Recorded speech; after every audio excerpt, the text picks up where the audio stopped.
Hello everybody, Всем привет. Today we're going to talk about the scoring system and reconstructing this, rebuilding this essentially.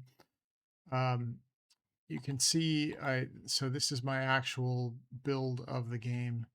I do have the high scores now being loaded. These are being loaded from this campaign high score file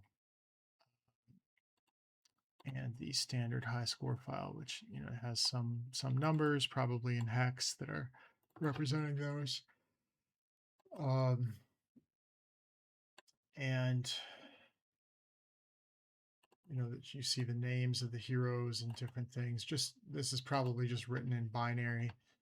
Um, and then, but basically the trick here is this ranking and the score and decoding this. So I give it, there's some base rate of difficulty, 30 to 200%. We also have some scoring mechanism things we need to work on. I think I looked up, I forget where I found this, but I was just searching around and I found this on probably on one of the forums, where this was like somebody's estimate of how the scores were computed. Then I created a CSV of essentially the ranked creatures and listed where, like um, what each value was, and I knew that like Wolf was 70 to 76 and Nomad was 77 to 80 because in my that's probably from my like original view of the game here. Let's just see what I had done here and see if we get the fast. Yeah, we got the fast load here. So yeah, I my quick playthroughs have resulted mostly in Nomad and Wolf scores.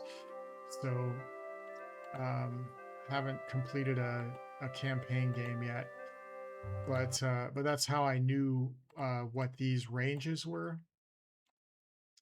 And so knowing that, I wanted to come up with some kind of power rating for each creature, and then basically figure out the score that would be assigned to you, and thus the creature that would be assigned to you based on the score computation.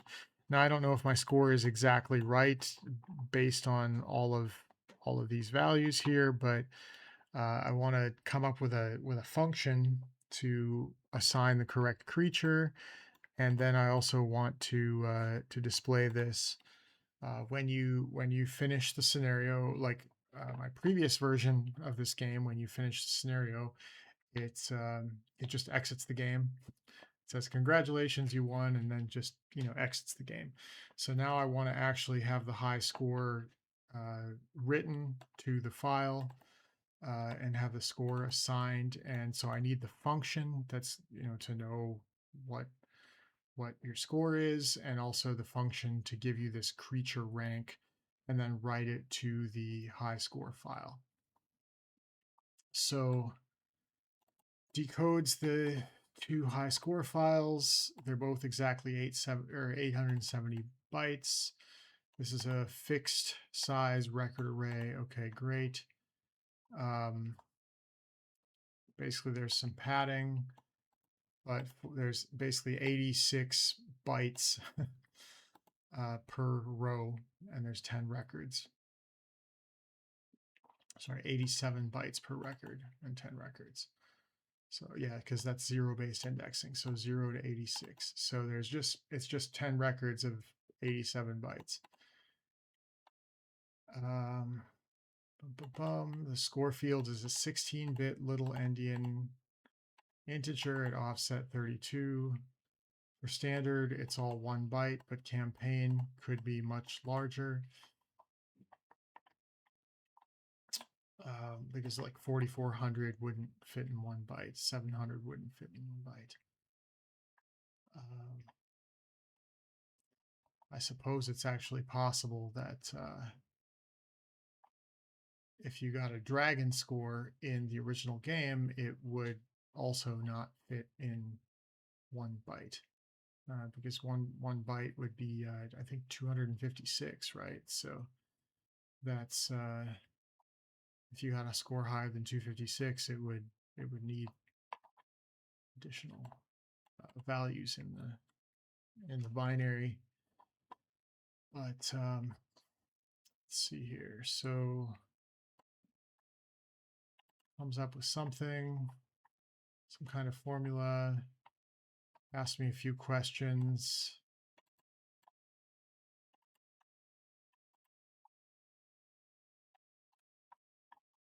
So it generated a scoring.md. Wanted it to integrate it into my game main function. Checks if the game is won.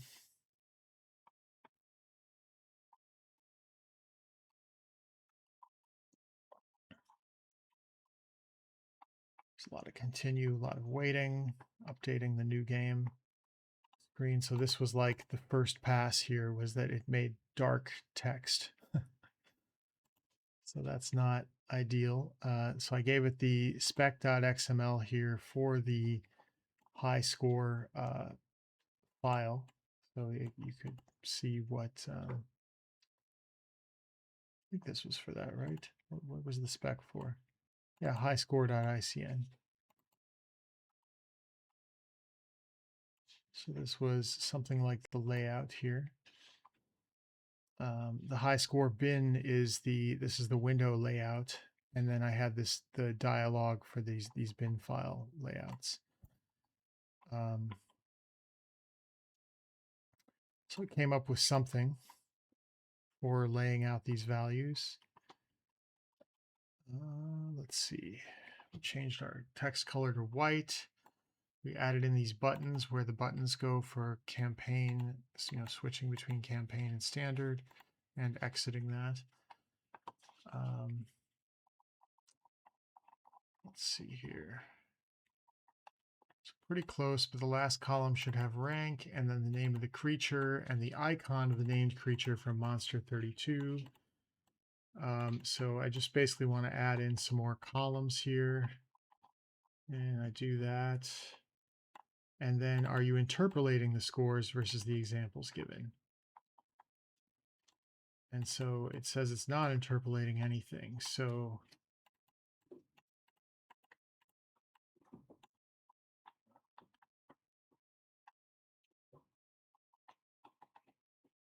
here's a list with stats in the image. So I'm giving it this view of the creatures. And I want to create a list of creature power with 6 or 7 points per creature. So that's consistent with the scoring. Let's try and design that first, if possible, before making changes to the code. Let's just do the algorithm work. So we go through and we figure out, we basically create a power function for each creature, and then we're going to assign the scores to that. So we're doing some math, coming up with this. Why is the elf getting a little higher ranking? Because there's a 2-shot feature.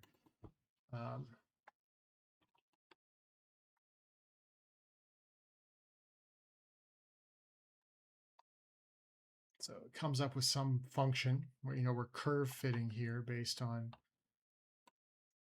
the rankings. The dragon's #1, Phoenix is #2. The big uniques are all up there.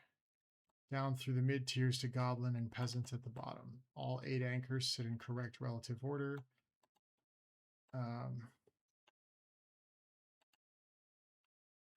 0 to 100 normalization is dominated by the dragon, the power 411 versus everything else is clustered.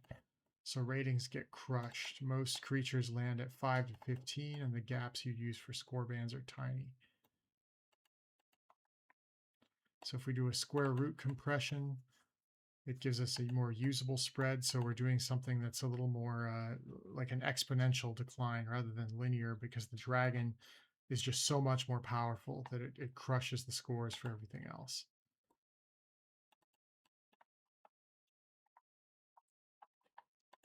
So it comes up with a model here.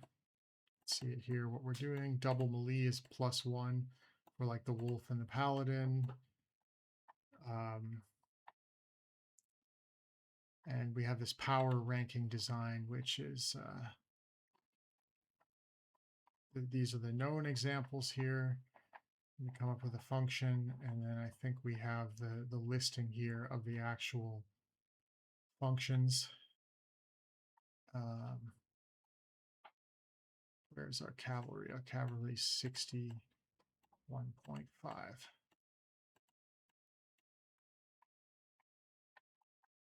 So this basically covers the ranking, and then we use that to interpolate a score. So the score mapping here, 61.5 is the power, and so this is our approximate curve fit based on this power function. This is how we're going to approximately achieve these scores.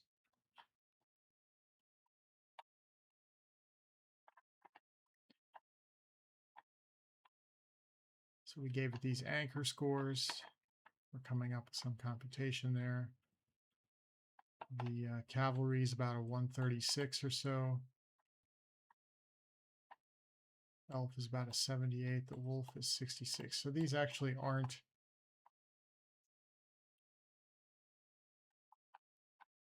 spot on, but it's close enough for now, and we'll probably have to do a little more work to fix it in the future.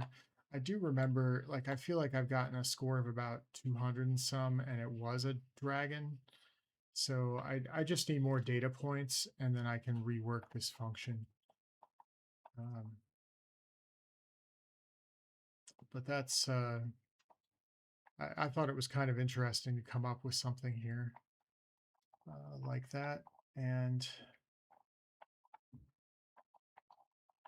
let's see, I maybe did a slightly better power ranking design. Sometimes this just shows the latest function, but let's see if we got this correct here. Nope, this was the latest one. So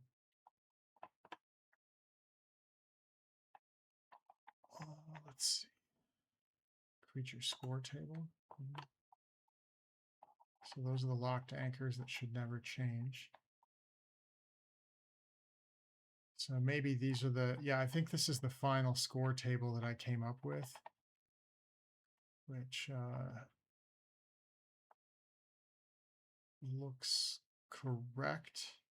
I feel like swordsman is probably wider than 1 point, but I don't know.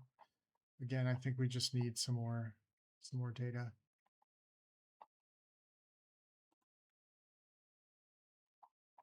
So if you know any scores from your personal games, please post them in the comments. That would be helpful. And anyway, I then went on and updated my HISCORE CPP function and just saved some of the documentation here to my code. But that's roughly how we're reverse engineering this. And ideally, we would just have a whole bunch of scores submitted, and we could use those as additional references and refine either the lookup table or the actual mathematical function that's being used here to compute the ranges. But I think we could probably reverse engineer roughly what those are. Like if I play through the game good enough to get a swordsman rank, well then, you know, wait a few more days, increase the score, and just see when it starts to change.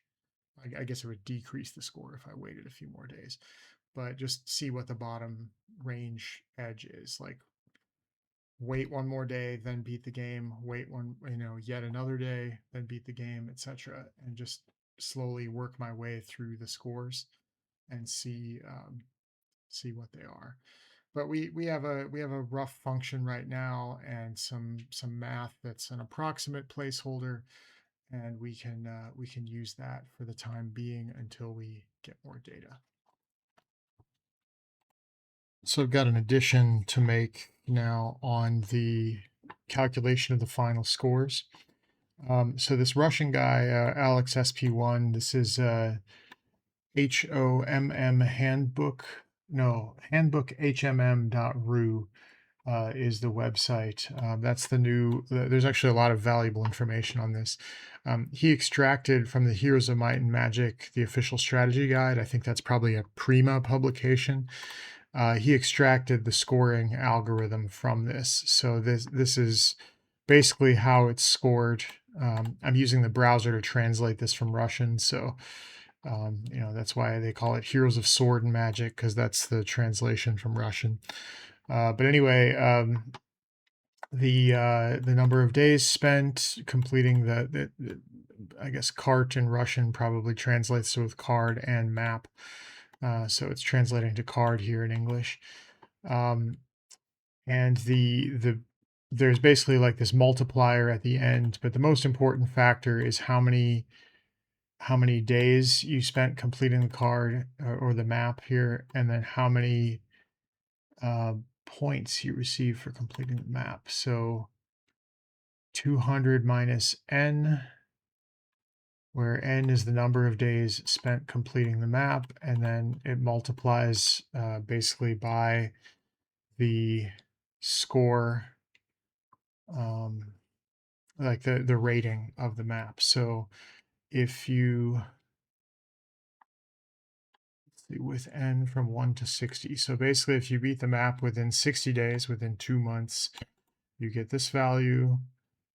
Otherwise, it's 170 minus n over 2. 140. So basically, it looks like every month your score kind of like declines a bit, and that probably corresponds to this power rating that we have. So previously I had computed. Let's see if I can actually just pull it up here. This was the raw scores that I had from a couple of my quick playthroughs. I got Nomad and Wolf as my score. And then this was the estimated score table that I had come up with, which assigned different values to different creatures. And I basically found, going down here, this is his version in Russian, but I found the actual score table here. This is, of course, in Russian, but Volk, I know, is wolf in Russian, and looking at my score table, Volk or wolf was 70 to 76. So using that as kind of the level setting, Kochevnik is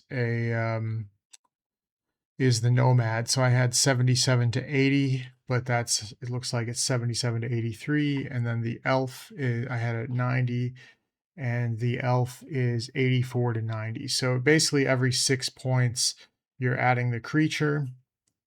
And my structure here, well, let's go back here. Oh, we lost the chat we were in. Awesome. Well, just 1 second here. We'll pull that up. But basically, I believe I had. Oh, I just needed to close that. That's why. Okay. So going back up here.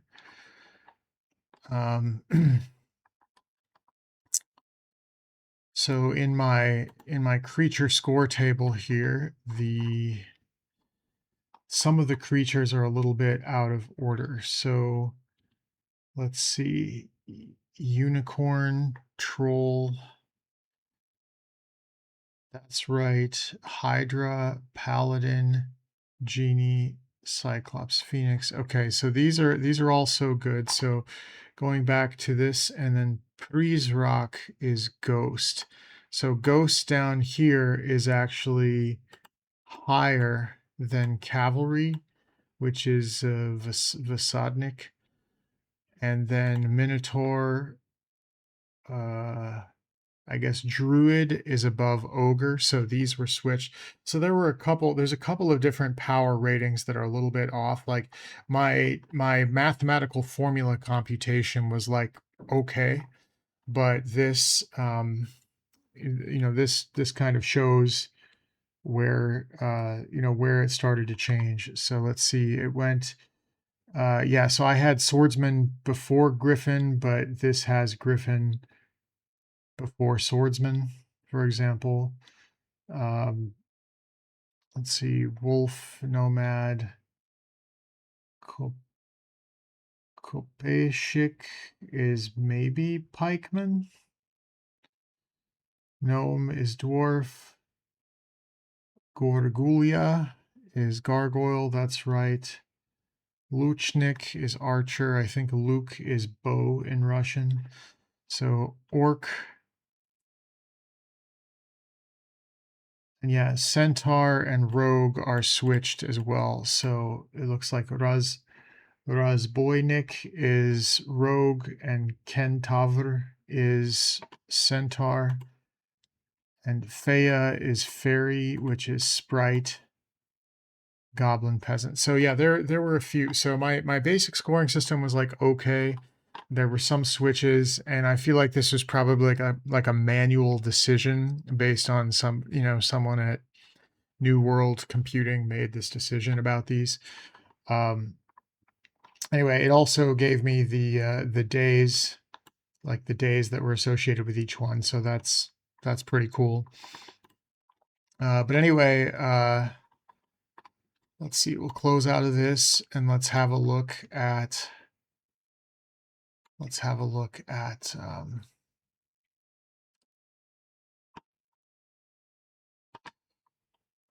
Hold on here. So I dropped in my HISCORE algorithms and power ranking design and just everything. And then I dropped in all of this info from this HMM handbook page from Alex and explained, can we update our documents to use these scoring levels? Ask if you have any trouble translating creatures from Russian to English. Most are just phonetic. That's not actually true, because I wouldn't have gotten Vasadnik as cavalry. That's a little different. Fea to sprite, also different. Mechnik, swordsman, kind of makes sense because mech is sword in Russian. But anyway, so it did some translations. 18 out of 28 exactly match, and then 8 sit in identical positions in both.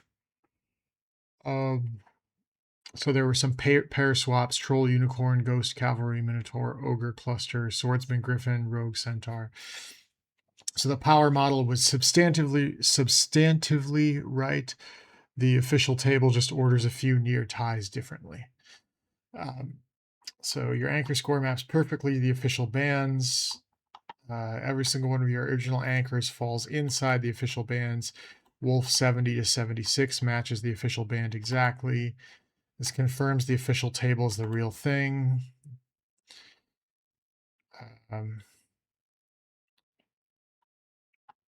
The formula examples that Alex provided work. So the campaign column also works. So it asked me a couple of questions. The map rating, it wanted to know where to extract that from, and really that comes from the beginning of the game where let me pull that up quickly. Build HoMM1. So if we're in here and we go into a standard game, we can change this difficulty rating by making the opponent smarter, by playing expert, playing King of the Hill, and even changing the map to something like Jolly Roger is an impossible map. So that puts us at 150%. And I think there's actually a way to get 170%, and I don't remember what that is, but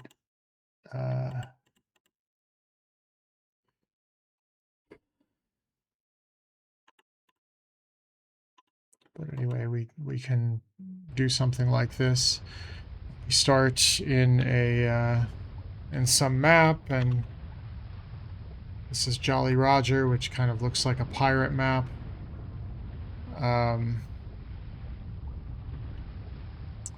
But anyway, that I basically wanted to use that score And I don't remember how we got higher than 150%, but I think, oh, it must be if it was a larger map. So Jolly Roger is probably like a medium size map versus where there's like small, medium, large, and extra large or something. And that really just corresponds to like how much of the land mass is not water or is like actually navigable in the map. So that would be how we would get a higher score than 150%. So Jolly Roger might have actually been a small map because maybe it's just small, medium, large, and every size increment adds another 10%. So that's what it is. So if I did like Shangri-La with the max settings, it would probably be 170% because I think Shangri-La is a very large map with like a full 72 by 72. Yeah, it's possible to do negative 10% if you have no opponents, but if you try and do that, the game will say you have to have at least one opponent. So anyway, this all looks good. Runs through, does some checks on the scores. So we get the new algorithms, or we get the new algorithm in the code. There was one minor change to the game main call site, but let's have a look here. Those were the default values. This is the standard formula now documented, and I think we have the score range here now. So let's see, 70 to 76 is the wolf, 77 to 83 is the nomad. So this is checking out. And there's the campaign ladder and just some validations, and talks a little more about the end of the scenario flow. So yeah, so that documented out pretty well, and special thanks to Alex here at HMM Handbook. I actually think I found his email at the top of this, or somewhere in this website. I found his email, so I'm going to probably email him about a few things. He just seems like a good guy to know who would be able to answer a lot of questions. So shout out to Alex SP1, and that was the update to the scoring system, which I'm now very confident in.